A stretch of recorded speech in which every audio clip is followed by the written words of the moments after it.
welcome back. My name is India and oh my God, my hair. Jesus Christ. She's awful. Hello everybody, welcome back. My name is India and I happen to read a lot. And today we're going to be talking about my very, very teeny tiny, that's a lie.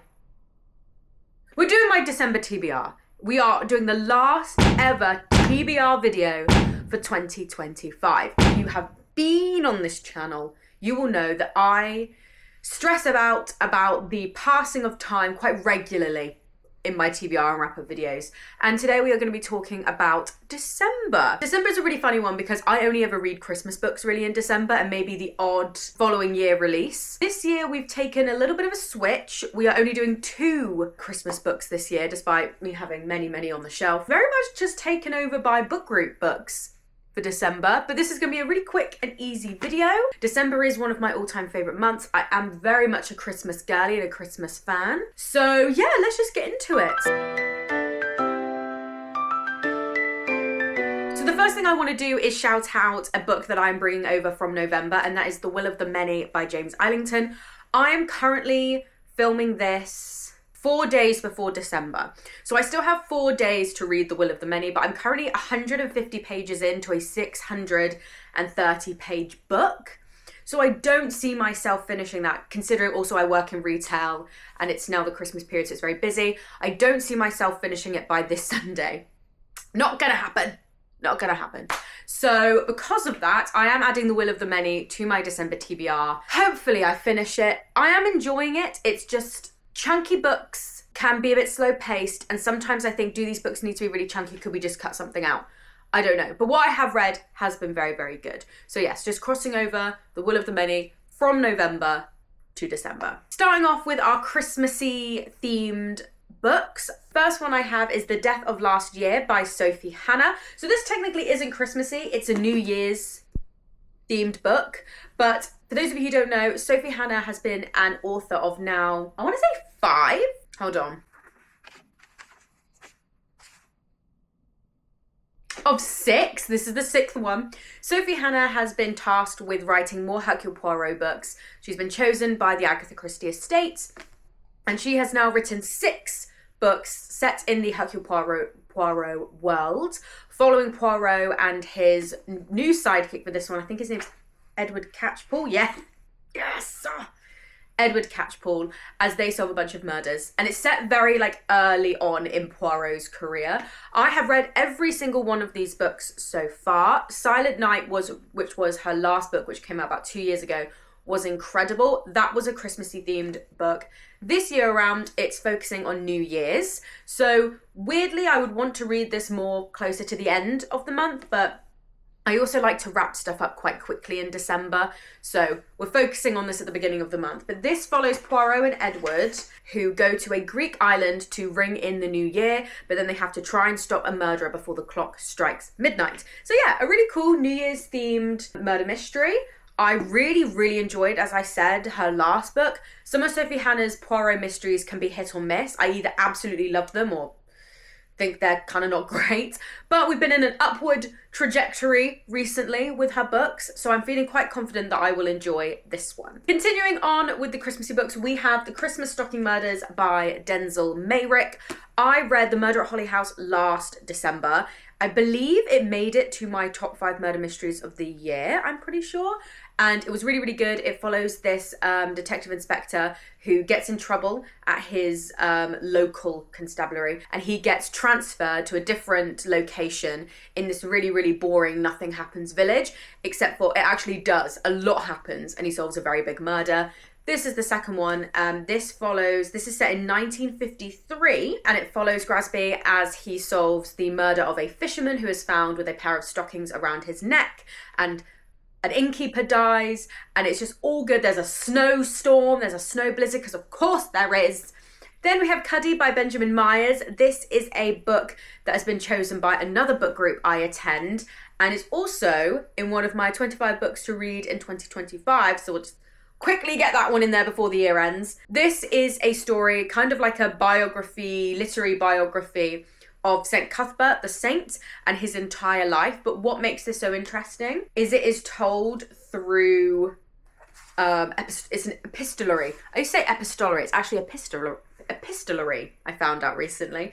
So it's told through prose, poems, I meant to say, through poetry, through prose. What else is there? There was also like script writing as well. Anyway, it's told through a mixture of prose, poetry, a little bit of everything, which I think makes for an incredibly interesting reading experience. And I own this, so I was like, great, I can attend this book group. And yeah, it's just, I've never really read anything kind of like this.